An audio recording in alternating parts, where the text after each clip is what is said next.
Hi to all. ఈరోజు మన plant for life ఛానల్లో అరటిలో ముఖ్యంగా ఆశించేటటువంటి బ్యాక్టీరియా దుంపకుళ్ళు యొక్క లక్షణాలు, దాని నివారణ చర్యల గురించి ఇప్పుడు మనం తెలుసుకుందాం. అయితే ఈ బ్యాక్టీరియా దుంపకుళ్ళు అనేది మనకు చక్కెరకేళి, పొట్టి పచ్చరటి, పెద్ద పచ్చరటి వంటి రకాల్లో ఎక్కువగా కనిపిస్తుంది. అయితే ఈ రకాలు కలిగిన మొక్కలు మనకు చిన్నవిగా ఉన్నప్పుడు ఎక్కువ టెంపరేచర్స్ ఉన్నట్లయితే ఈ తెగులు ఉధృత అనేది ఎక్కువగా ఉంటుంది ఆ వేడికి. అయితే పెద్ద మొక్కల్లో కూడా ఈ తెగులు అధిక నష్టాన్ని కలిగిస్తుంది. పెద్ద మొక్కల్లో ఈ తెగులు లక్షణాలు మనకు పనామా తెగుళ్ళు అంతకుముందు చెప్పుకున్న వీడియోలో పనామా తెగులు లక్షణాలు ఉంటాయి. అయితే కాండం మొదల దగ్గర అంటే భూమిలో కాండం మరియు దుంప కలిసే భాగంలో కుళ్ళు మచ్చలు ఏర్పడి క్రమేపీ దుంప కుళ్ళిపోతుంది. అయితే కొత్తగా నాటిన మరియు పిలకలలో చిన్న మొక్కలలో మన మువ్వ ఆకు కూడా కుళ్ళి చనిపోతుంది. మువ్వ ఆకు అంటే మనకు మధ్యలో ఆకు. పెద్ద మొక్కలలో మనకు కాండం పైన నిలువుగా పగుళ్ళు అనేవి ఏర్పడతాయి.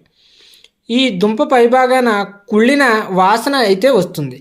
అయితే కింద వరుస ఆకులు పసుపు వర్ణంలోకి మారి మనకు ఎండిపోతాయి.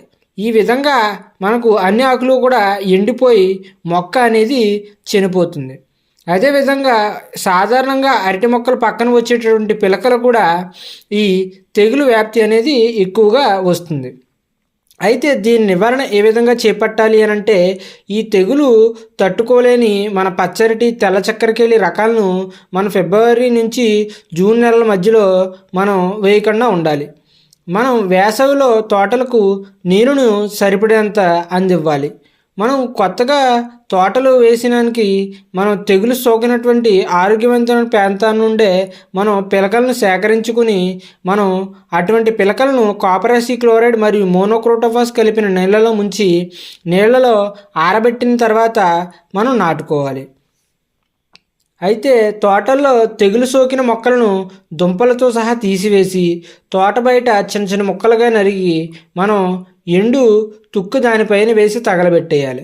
మొక్క తీసివేసిన చోట చుట్టుపక్కల ఆరోగ్యవంతమైన మొక్కలు మొదళ్ళ వద్ద మట్టిని బాగా తడిసేలా బ్లీచింగ్ పౌడర్ కలిగిన నీళ్ళలో అంటే 1 లీటర్ నీటికి 25 గ్రాములతో మనం తడపాలి. లేదా సుడోమోనాస్ను మనం 50 గ్రాములు 1 లీటర్ నీటిలో కలిపి ప్రతి మొక్కకు పోసుకోవాలి. ఈ తెగులు సమస్యాత్మకమైన నేలల్లో మనం వరి, చెరుకు లాంటి పంటలతో మనం పంట మార్పిడి చేసి దీని నివారణ చేపట్టచ్చు. అయితే మనకు ఈ విధమైన తెగుళ్ళతో పాటు మరిన్ని తెగుళ్ళు కూడా మన ఛానల్ నందు అందుబాటులో ఉన్నవి. Thanks for watch.